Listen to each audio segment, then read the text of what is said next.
I'm just me, and I met a girl. I met a girl online.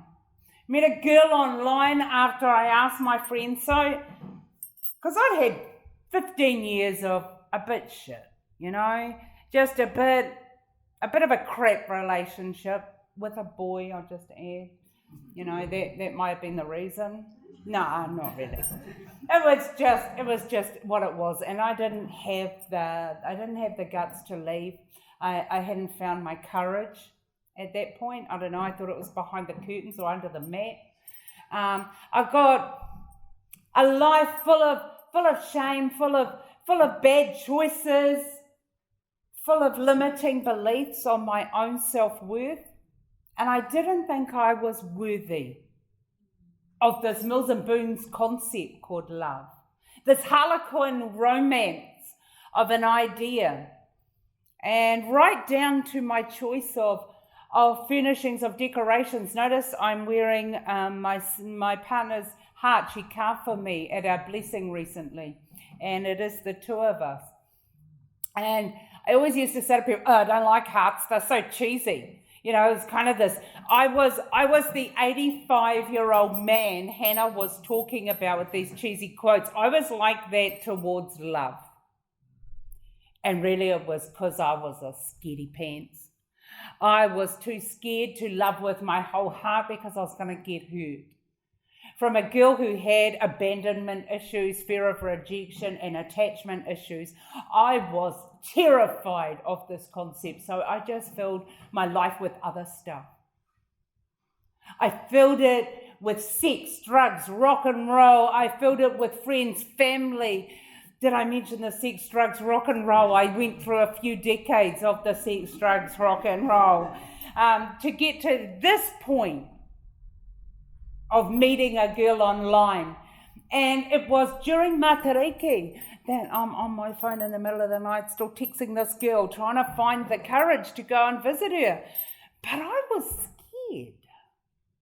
I was scared because I'd lived this life with, for a start, I'd lived this life with boys, and I didn't know what it looked like to go and meet a girl. And she lived in Upper Hutt. So I was teaching at the time at Fielding High School. That's why I sort of looked up, he went to Fielding High. I used to be a teacher at Fielding High School before I lost this in a car accident, just in case you were wondering, where's the limb gone? Hannah made a joke about the limb, but I don't know if we're allowed to talk about it. There's a limb missing. Kitty's daughter always comes to me, was that another one hand? Is that another one hand grown back yet? Even tonight, sitting there eating her skitty, she's like, that one hand gone now? Yeah, that one hand's gone now. And so about 4 years ago, I lost the use of this one. That was a bit shit too. And it really hasn't returned. So I had to give up teaching because I've got no handspan, got no pincer grip, and can't hold my hand up for more than 30 seconds. So it was a significant time, this gnarly time of looking to the stars in my porch, because I was a smoker then, and I'm sitting there smoking a cigarette saying, it's so bloody unfair. Look, I've lost one, I've paid my dues, don't take this one from me, it's so unfair. And my psych would say, yeah, it is unfair, but it's what you got. And until you learn to be thankful and grateful for this, you will never heal. And I thought, how effing dare you? How dare you stand there with your two hands and wave to me and tell me to be grateful? This is unfair stuff. So I'm sitting in the porch, smoking, thinking there's nothing to be grateful for. But every night I did this, looking up to the stars. And at the same time, I was messaging a girl, driving down the hill to Upper Hutt, having the weekend of my life. I don't know, I'm not going to say too much because there are children in the audience, but you know when you know when you know. Suddenly I knew, and I would drive home over the Haywoods, farting my life up right over that hill, because new girl, you don't do that. So there was a lot of flatulence that had to come up over the Haywoods, and my face would be like this. What just happened to me? What just happened to me? I had found my bliss. And she had said to me, I said, I don't do this love stuff. Can you handle that? Because after the first time I'd met her and we slept together, I was like, I'm a bit keen to do this again. So I said, I don't do that love shit. Can you handle that? And she said, I'm patient. I got a little pickaxe. And she sat there and she chipped, then she chipped, then she chipped. And under the stars, love was born.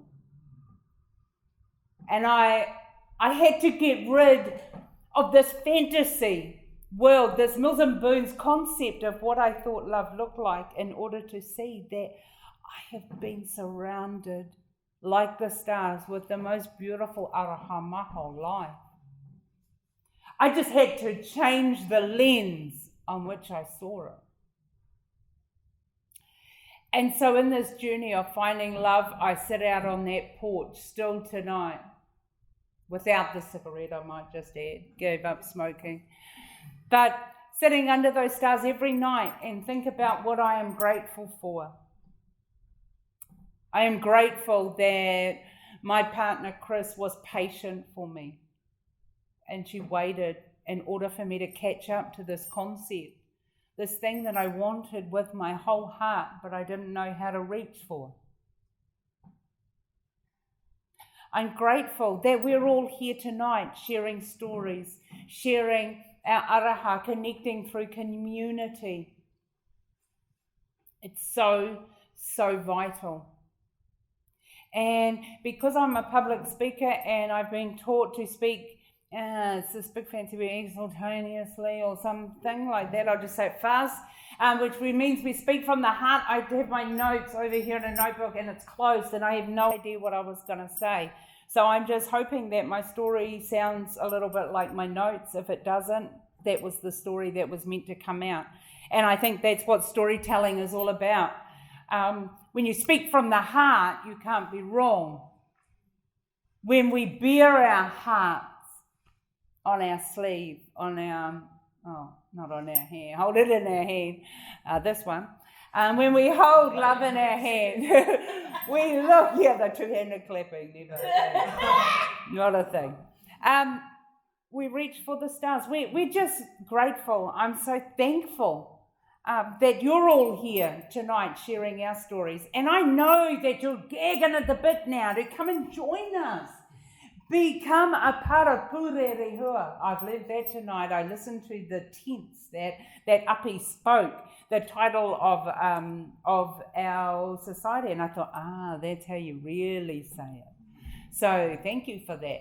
I've learned something from all of our speakers tonight, not just about themselves, but about human nature, about human frailty, the human condition, and about the power of people, the power of stories. So thank you so much for coming.